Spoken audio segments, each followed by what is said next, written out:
Kalau pembiasaan, maka akan melahirkan kebiasaan. Siti Hotimah. Begitu kebiasaan sudah terjadi, maka akan terbangun kepribadian. Suami kami kakak beradik. Begitu kepribadian sudah menguat dalam diri Suaminya dia dulu, seseorang, baru suamiku. maka lahir peradaban. Suaminya dia, kakaknya suamiku. Jadi peradaban bangsa-bangsa maju itu sesungguhnya diawali dari individu-individu. Tapi Individu-individu terbaik itu diawali dari keluarga yang baik. Makanya hadirin hadirat yang muliakan, dalam aspek ini Kementerian Pendidikan Dasar dan Menengah tidak dapat berdiri sendiri.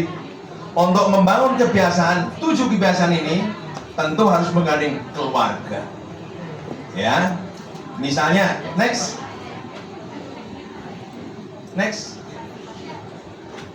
Nah ini, bangun pagi. Ya, siapa yang bisa kemudian memastikan anak-anak kita bangun pagi kalau bukan orang tuanya? Kan nggak mungkin Pak Menteri Abdul Mukti datang ke rumah ibu satu-satu. Nggak mungkin. Mengapa bangun pagi menjadi penting? Bangun pagi penting pertama, bahwasanya bangun pagi itu ada hadisnya. Maka Rasulullah SAW mengatakan, Allahumma barik li ummati fi bukuriha. Ya Allah, berkahilah umatku ketika mereka bangun pagi. Ini pentingnya bangun pagi. Makanya Malaysia dan Singapura mengapa lebih maju? Karena dia cepetin tuh jamnya 1 jam lebih awal daripada kita. Artinya mereka bangunnya lebih cepat. Bahkan secara geografis antara Sumatera dengan Singapura dan Malaysia kagak jauh-jauh amat. Tapi karena mereka yang lebih maju dari Indonesia, bangunnya harus lebih pagi. Orang-orang yang bangun pagi, Bapak dan Ibu-ibu, itu memiliki persiapan mental. Dia akan lebih siap terhadap tugas-tugas selanjutnya. Fa idza faragta fansab wa ila rabbika farghab. Dan apabila kalian telah selesai satu tugas, maka Allah sediakan tugas berikutnya. Nah, disinilah orang-orang yang bangun pagi menjadi bagian penting. Coba, kalau anak-anak kita, Bapak dan Ibu-ibu yang Allah muliakan, dibiasakan bangun siang, maka mereka menjadi manusia-manusia yang tidak siap atas perubahan. Manusia-manusia yang seolah-olah hidup itu santai-santai saja. Manusia-manusia mungkin hanya berpikir hidup itu segalanya indah. Tantangan-tantangan itu tidak ada. Bangun pagi. Maka Quran mengatakan, wa min ayatihi manamukum bil laili wan nahari wabtighaukum min fadlillah. Ya kan? Yang artinya bahwa di antara tanda-tanda kekuasaan Allah adalah tidur kalian di malam hari. Maka wa ja'ala naumakum subata wa ja'ala al-laila libasa wa ja'ala an-nahara ma'asya. Ini 3 ayat ini dalam surat An-Naba itu mengingatkan kita. Wa ja'ala naumakum subata, dan kami Allah jadikan tidur kalian menjadi hentian dari segala aktivitas. Kira-kira kalau satu hari itu 8 jam tidur, ya, berarti kan 2/3 dari kehidupan kita itu tidur. Kalau saat ini usia kita 60 tahun, 2/3 dari 60 tahun berapa? 20 tahun. 40 tahun. Berapa tuh? 20 tahun. Ya, 40 tahun. 40 tahun. Masya Allah ya. Hadirin Allah muliakan, Allah istirahatkan kita, ya. 40 tahun dari 60 tahun itu tidur. Coba tidur, beda ya dengan Ashabul Kahfi ya, yang 300 berapa? 360 tahun. Kayak apa, Bu? Tidur ratusan tahun lamanya. Ya. Oh ya, maaf, 1/3 dari usia kita tidur. Artinya 20 tahun. Makanya dalam tidur itu Allah hentikan segala aktivitas kita supaya kita bebas dari dosa. Ada nggak orang tidur ya yang kemudian gosipin tetangganya? Nggak ada. Ada nggak orang tidur yang bisa nyopet? Nggak ada. Makanya Allah jaga kita vakum dari dosa ketika kita tidur. Nah, ketika tidur, maka otak kita kemudian mengalami peremajaan. Sel-sel mengalami peremajaan. Makanya tidur adalah nikmat. Maka ketika tidur itu apa doanya Bapak dan Ibu? Bismillahirrahmanirrahim. Ya, wabika. Doa ini menunjukkan bagi kita bahwa tidur adalah kematian. Ya, Bismika Allahumma ahya, Bismika amut. Amut itu artinya kematian. Makanya tidur adalah kematian sementara. Lalu Allah titipkan lagi nyawa kita dan bangun untuk beraktivitas. Aktivitas pertama yang dibiasakan untuk anak-anak kita adalah beribadah. Ajak. Karena memperkenalkan ibadah semenjak kecil itu akan membangun kepribadian anak. Anak diperkenalkan bahwa hidup ini diatur oleh Allah Subhanahu wa taala. Maka kata Ali bin Abi Thalib, "Alimu auladakum fa innahum ajyalun li ghairi zamanikum hadza."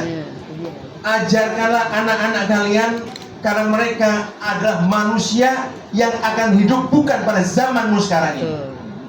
Tantangan kita pada masa lalu itu tidak terjadi lagi. Tantangan sekarang semakin kompleks. Maka spiritualitas dan penanaman nilai-nilai agama menjadi penting agar ketika anak lepas dari orang tuanya bisa berjalan di atas rambu-rambu aturan yang baik. Ibadah.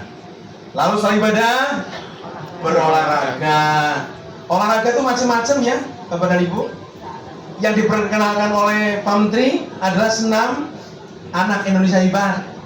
Ya, sudah pada tahu belum tuh? Ntar ditonton di YouTube-nya. Senamnya mudah sekali. Cuma angkat-angkat kaki aja, Bu. Pas itu tuh orang-orang tua, ya. Nggak ada lompat-lompat, ya. Pas berolahraga. Tapi untuk anak-anak kita, ya, istilahnya itu senam anak Indonesia Hebat. SAIH. Kalau yang ikut ibu-ibu, senam amak Indonesia Hebat. Lansia. Senam lansia. Amak-amak ini ibu ya. Nah, lalu berikutnya ada makan sehat dan bergizi. Ini penting ketika perkembangan otak bagi anak-anak. Ketika yang dimakan tadi, jaga jajanan-jajanan yang kemudian merusak. Sekarang kan banyak jajanan yang micinnya banyak ya. Itu merusak banget. Jajanan yang banyak garamnya merusak. Jajanan yang banyak gulanya merusak. Maka ketika anak-anak dilepas sesuai dengan keinginannya, maka sesungguhnya bukan sayang yang kita berikan, tetapi justru kerusakan bagi anak-anak kita. Lalu yang penting lagi, yang ke 1, 2, 3, 4, 5, gemar belajar. Nah, gemar belajar ini belajar apa saja? Usahakan anak-anak kita ini suka membaca. Membaca apa saja, ya. Mendengar kata-kata yang baik itu belajar, ya. Menonton tontonan di YouTube, tontonan yang informatif, yang edukatif. Makanya sering-sering berdialog pada anak. Apa yang kamu tonton, nak? Coba yuk nonton bareng sama ibu. Lalu coba pendapatmu tentang film ini apa? Apalagi nanti tanggal 22 Desember sampai tanggal 6 Januari itu libur panjang. Kesempatan Bapak dan Ibu-ibu untuk membangun kedekatan dengan anak-anak. Kesempatan untuk memperkuat mereka. Bangun paginya, ibadahnya. Karena kelak di akhirat itu ada orang-orang tua yang kemudian diseret oleh anak-anaknya ke dalam neraka. Ketika ada anak protes kepada malaikat Allah, kenapa orang tua saya masuk surga sementara saya masuk neraka? Maka kemudian si anak minta pertanggungjawaban, ya Allah, sesungguhnya selama hidupku orang tuaku tidak pernah menasihati aku. Orang tuaku hanya berpikir tentang diri mereka. Aku dilepaskan begitu saja tanpa keimanan. Maka banyak orang-orang sedih ketika anak-anaknya tidak pada sholat. Banyak orang-orang tua sedih ketika anak-anaknya tidak mampu berdoa untuk orang tuanya. Padahal Quran mengatakan, Rabbil hamhuma kama rabbayani shaghira. Maka doakan orang tua karena mereka menyayangi kita sebagaimana Allah menyayangi kita. Nah, belajar ini penting. Lalu berikutnya bermasyarakat. Jangan biarkan anak-anak kita sibuk dengan dirinya. Bangun satu kegiatan yang mereka bisa aktif di tengah-tengah masyarakat. Mungkin ada acara 17-an, ya. Maka dorong anak-anak kita ikut menjadi panitianya. Mungkin ada acara di musola, ada acara di masjid, dorong anak kita untuk ikut. Supaya apa? Mereka sadar bahwa hidup ini ada bagian dari orang lain. Hidup ini menjadi bermakna kalau ada orang lain. Bisa nggak dokter itu, ya, menjadi dokter kalau tidak ada pasien? Bisa nggak? Nggak bisa. Bisa nggak jadi ustadz kalau tidak ada jamaahnya? Saya ceramah tetapi nggak ada orang-orangnya. Ini udah begini nih pasti. Bisa ada pembeli tanpa penjual? Nggak ada. Hidup ini, Bapak dan Ibu-ibu, adalah dibangun oleh Allah, terikat satu sama lain. Ketika kita mempersiapkan anak-anak kita untuk aktif di tengah-tengah masyarakat, maka dia ke depan menjadi tokoh-tokoh masyarakat. Saya yakin ini suami Bu Mida, Mas Menteri Abdul Mukti, itu dari sejak kecilnya adalah sosok anak yang aktif di tengah-tengah masyarakatnya. Jadi tadi kalau ada orang yang mimpi punya menantu menteri, ya, siapa itu tadi tuh? Pembawa acara. Cari anak ya yang dalam pantauannya memang aktif di tengah-tengah masyarakatnya.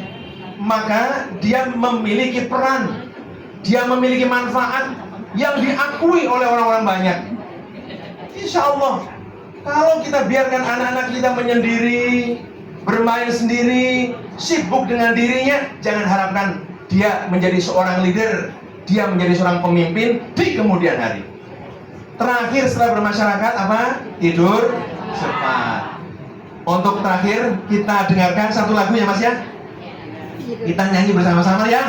Nah, maklum karena saya guru PAUD, sekarang ada guru PAUD ya. Nyanyi dong ya. Musik nih. Bagus. Nah, kebiasaan ya,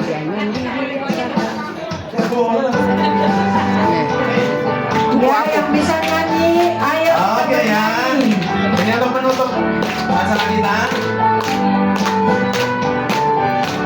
Ibu yang lehernya begini aja. Ya. Yang tangannya kebiasaan anak-anak Indonesia hebat. Bangun tidur pagi, beribadah, berolahraga, makan sehat bergizi, belajar, bermasyarakat, hidup cepat, beristirahat. Ada 7 kebiasaan anak-anak Indonesia hebat. Bangun tidur pagi, beribadah, berolahraga, makan sehat bergizi, belajar, bermasyarakat, hidup cepat, beristirahat. Oke Mas, cukup Mas. Bentar. Alhamdulillah ya, hobinya tersalurkan. Lagu ini jadi oleh-oleh terakhir dalam pertemuan kita. Mudah-mudahan Allah memberkahi kita semua. Ya. Wa'alaikum nasrum minallah wa fathun qarib wa basyiril mu'minin. Assalamualaikum warahmatullahi wabarakatuh. Waalaikumsalam.